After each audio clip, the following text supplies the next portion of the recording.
जगातली पहिली समुद्रावरची मोहीम महाराजांनी काढायची ठरवली।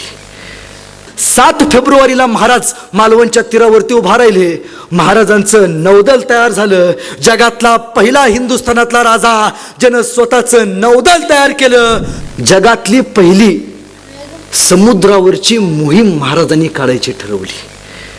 आजपर्यंत अखंड हिंदुस्थानात समुद्रावरनं जाईन युद्ध लढण्याचं कौशल्य कुठल्याच राजात नव्हतं जे महाराजांनी तयार केलं।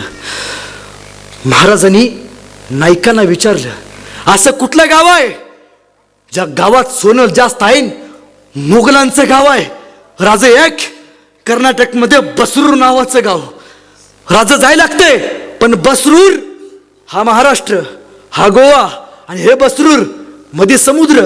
जायचं असेल तर समुद्राच्या मार्गे जावं लागेल। खरं तर बसरूर हे पोर्तुगीजांची सैन्याची खऱ्या अर्थानं राजधानी। सगळे पोर्तुगीज त्या बसरूरमध्ये, या पोर्तुगीजांनी हिंदू युवकांना, हिंदू माईमाऊलींना दिवसा भोगलं। एका माईमाऊलीची किंमत एका गावाच्या पोत्या एवढी केली। दिवसा माईमाऊलींची कत्तल केली। त्या बसरूरच्या राजानं महाराजांना पत्र पाठवलं, राजे या पोर्तुगीजांचा बंदोबस्त करा महाराज। आणि महाराजांनी ठरवलं, महाराज मालवणला गेले। महाराजांनी आपलं समुद्रावरचं आरमार गोळा केलं। पण महाराजांकडे सगळ्यात मोठी अडचण होती। काय अडचण होती महाराजांना? जायचंय, बसरूर लढायचंय, पण मालवण मधनं बसरूरला जायला मध्ये गोवा लागतं आणि गोव्याच्या समुद्रातनं जायचं असेल तर पोर्तुगीजांचा परवानगा लागतो। पोर्तुगीज परवानगी देणार नाहीत। जायचं कसं? आणि विचारलं नाईकांना, नाईक काय करायचं? आणि नाईकांनी सांगितलं, राज ऐका, राज 8 फेब्रुवारीला हे पोर्तुगीज गोव्याचे मुंबईला जाणार आहेत। या पोर्तुगीजांनी मुंबईचं एक बंदर इंग्रजांना भेट म्हणून दिलंय।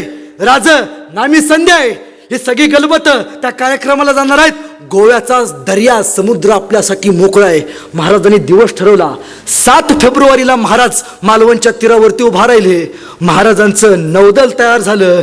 जगातला पहिला हिंदुस्थानातला राजा ज्यानं स्वतःचं नौदल तयार केलं।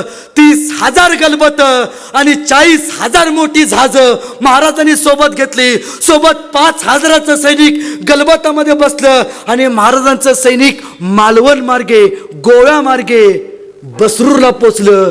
400 किलोमीटर समुद्री अंतर महाराजांनी अवघ्या 4 दिवसात पूर्ण केलं। बसरूरमध्ये पोचल्याबरोबर महाराजांनी आपली जहाज किनाऱ्यावरती लावली। महाराज जहाजातनं खाली उतरले। सकाळी 6 वाजले होते। पोर्तुगीज झोपले होते। महाराजांनी तलवार बाहेर काढला, बसरूरवरती हल्ला केला, चपासप कत्तल्या। अरे महाराजांची शमशेर समोर येणाऱ्याला आसमानी पाणी दाखवत होतं। जिगर होत नव्हती राजाच्या समोर जायची। एक पोर्तुगीज पाठीला पाय लावून पळ सुटला। 2 दिवस महाराजांनी बसरूर एवढं लुटलं। त्या बसरूरमध्ये पोर्तुगीजांच्या नावाचं काही नाव सुद्धा शिल्लक ठेवलं नाही। इतिहास सांगतो, त्या बसरूरमधनं जे पोर्तुगीज पळून गेले, उभ्या जन्मात मरेपर्यंत बसरूरमध्ये पोर्तुगीज परत माघारी जिवंत नाही आली, परत माघारी नाही आले। महाराजांनी काय केलं? 13 फेब्रुवारीला बसरूर सोडलं आणि महाराज गलबतामध्ये बसून महाराष्ट्रात आले।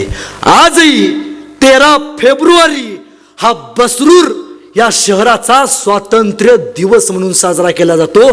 कोणामुळे? छत्रपती शिवाजी महाराजांमुळे।